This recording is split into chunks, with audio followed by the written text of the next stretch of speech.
can talk. You can say something. Say like, say what you good. Woo-woo.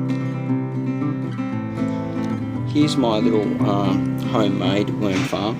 Now I'm going to bring it inside and give you a bit of a look, but if you look under here you'll see some worms cruising around. There were more here early in the morning.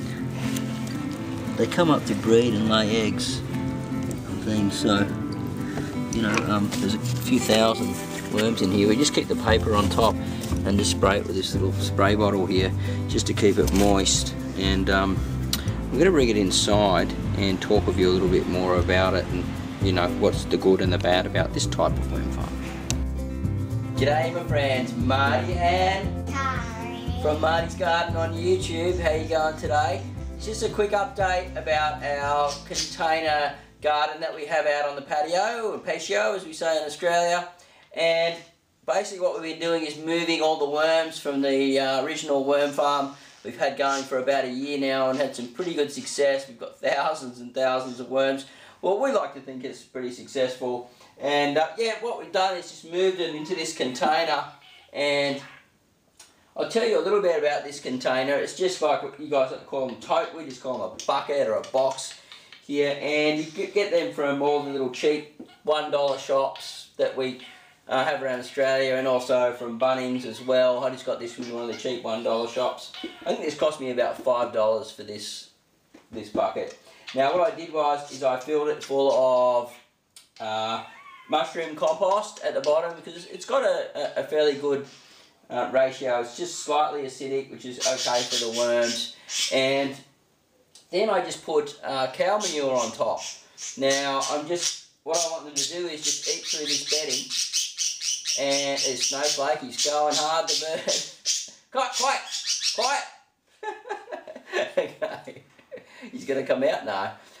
Okay, so we'll get back to it. Snowflake stopped down now, he's calmed down. And so we just got a bit of newspaper on top here.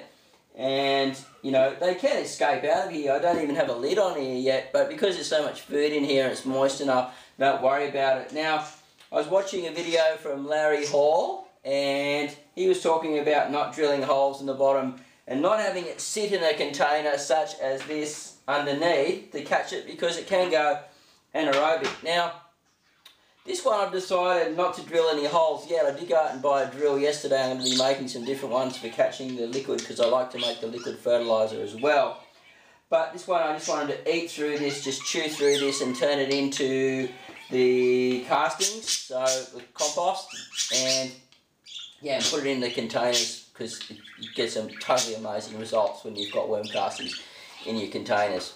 Now, what I do is I just spray it with this spray bottle and keep it just moist. Now, not wet, so just moist. And if you're worried about putting too much water in, then yes, get another container like this and just sit it inside.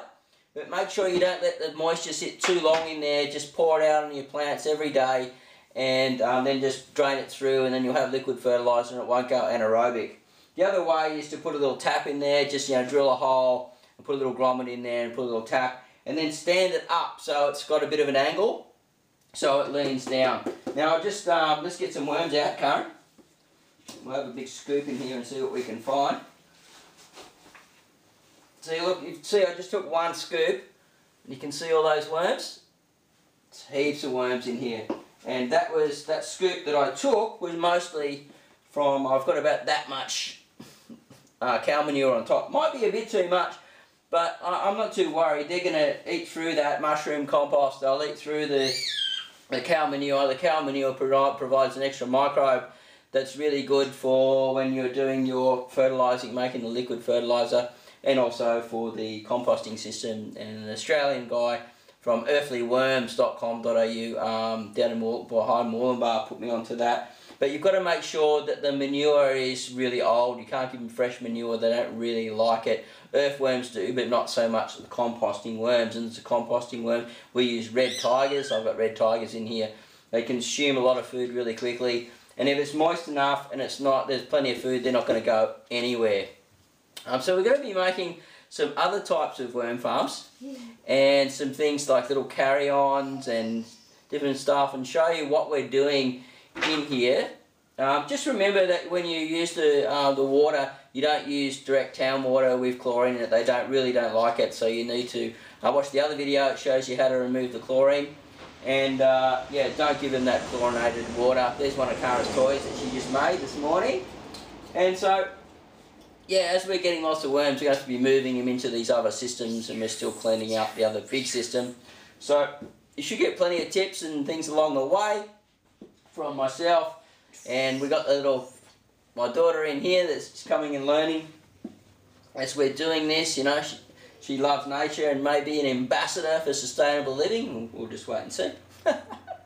So anyway, have a great day, happy gardening, and please help create a fresh food future for all. Come and say goodbye, Karen. G'day, this is Marty and